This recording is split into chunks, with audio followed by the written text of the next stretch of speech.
स्वागत है। आज हम सावन के महीने पर थोड़ी गहराई से बात कर रहे हैं। ये सिर्फ मॉनसून का मौसम नहीं है ना। भारत में इसका एक बहुत गहरा मतलब आध्यात्मिक और सांस्कृतिक महत्व भी है। हमारे पास एक लेख है, सावन, शिव, साधना और प्रकृति का महापर्व। तो कोशिश रहेगी कि इसके कुछ दिलचस्प, शायद कम सुने हुए पहलुओं को समझें। तो चलिए शुरू करें। सबसे पहली बात जो दिमाग में आती है वो है सावन और भगवान शिव का इतना गहरा कनेक्शन क्यों है ये? जी, देखिए, इसका जो सबसे अहम कारण माना जाता है वो जुड़ा है समुद्र मंथन की पौराणिक कथा से। समुद्र मंथन, हाँ। हाँ जी।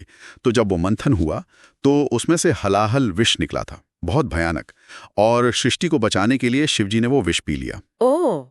और उनका गला नीला पड़ गया, नीलकंठ। बिल्कुल। नीलकंठ इसीलिए कहलाए। तो मान्यता यह है कि ये घटना सावन के महीने में ही हुई थी। अच्छा। तो ये कहानी है इसके पीछे। और फिर ये जो जल या दूध चढ़ाते हैं शिवलिंग पर, वो इसी से जुड़ा है? हाँ बिल्कुल। वो जो विष की तीव्र जलन थी उसे शांत करने के लिए देवताओं ने उन पर जल अर्पित किया था। तो भक्तगण बेसिकली उसी परंपरा को आगे बढ़ाते हुए शिव जी के प्रति आभार प्रकट करते हैं, खासकर सावन में जल, दूध ये सब चढ़ाकर। ये तो काफी दिलचस्प है कि कैसे एक पौराणिक घटना आज भी इतनी जीवंत है। और इसी से जुड़ा है सोमवार का महत्व। सही कहा ना? सावन सोमवार के बारे में तो बहुत सुनते हैं। जी हाँ, सावन सोमवार या सावन सोमवार जैसे कहते हैं, वो शिव पूजा के लिए बहुत ही ज्यादा शुभ माने जाते हैं। ऐसी मान्यता है कि इन दिनों में पूजा या व्रत करने से विशेष फल मिलता है। बल्कि कुछ लोग तो सावन के पहले सोमवार से 16 सोमवार व्रत भी शुरू करते हैं। 16 सोमवार, हाँ, वो तो काफी लंबा व्रत होता है, पूरे 16 हफ्ते। जी हाँ, काफी निष्ठा चाहिए उसके लिए। अक्सर मनोकामना पूर्ति के लिए करते हैं लोग। अच्छा, लेख में एक और बहुत रोचक बात कही गई है कि सावन में पृथ्वी की ऊर्जा वो कुछ बदल जाती है।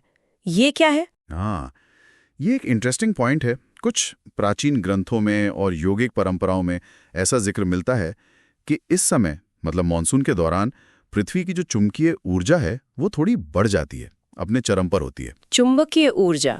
ओके जी। और ये जो बढ़ी हुई ऊर्जा है ये ध्यान के लिए, साधना के लिए बहुत अच्छी मानी जाती है। लेख में भी यही संकेत है कि इससे मन को शांत करने में मदद मिलती है, गहरे ध्यान में जाना आसान हो जाता है। वाह, पृथ्वी की ऊर्जा का साधना पर असर, ये तो प्रकृति और अध्यात्म का कमाल का मेल है। और इसी तरह का एक और बड़ा जीवंत रूप है सावन का कावड़ यात्रा। इतनी बड़ी यात्रा होती है ये, इसकी शुरुआत कहाँ से हुई? हाँ, कावड़ यात्रा। देखिए, इसकी कहानी भी बड़ी रोचक है। इसका संबंध रावण से जोड़ा जाता है। रावण से? सच में? जी हाँ, माना जाता है कि रावण, जो शिव के बहुत बड़े भक्त थे, उन्होंने ही सबसे पहले कांवड़ का इस्तेमाल किया था। वो गंगा जी से जल लेकर आए थे शिवलिंग पर चढ़ाने के लिए। अपनी भक्ति दिखाने का उनका एक तरीका था ये। अरे वाह, रावण! ये बात तो मुझे नहीं पता थी।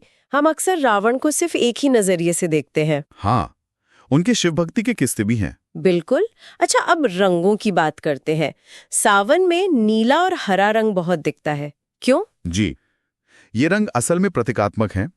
नीला रंग तो भगवान शिव से जुड़ा है, उनकी नीलकंठ स्वरूप की वजह से। हाँ, वो तो है। और हरा रंग तो सावन का प्रतीक ही बन गया है। वो प्रकृति के नवजीवन, हरियाली, खुशहाली का प्रतीक है। जैसे मॉनसून में धरती हरी भरी हो जाती है ना, शांति और समृद्धि का रंग है ये। और इसीलिए विवाहित महिलाएं हरी चूड़ियां और कपड़े पहनती हैं। जी हाँ, पति की लंबी उम्र और घर की सुख समृद्धि के लिए।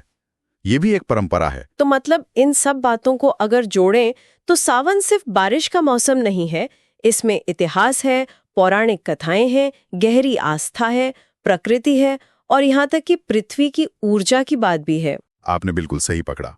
ये एक ऐसा समय है जब ये सारी चीजें, मिथक, भक्ति, प्रकृति के चक्र और थोड़ी बहुत कह सकते हैं कि पृथ्वी विज्ञान की बातें भी सब एक साथ आ जाती हैं। और यही इसे इतना खास बनाती हैं, सांस्कृतिक रूप से भी और व्यक्तिगत स्तर पर भी। वाकई। तो श्रोताओं के लिए एक सवाल छोड़ जाते हैं सोचने को। ये जो सारे रस्म रिवाज हैं, मान्यताएं हैं, इनसे हटकर अगर सोचें तो सावन के दौरान प्रकृति के इस बदलते रूप और समय के इस खास चक्कर से जुड़ना, क्या ये आज के दौर में किसी की व्यक्तिगत शांति या अपने अंदर झांकने के सफर को और बेहतर बना सकता है किसी नए तरीके से?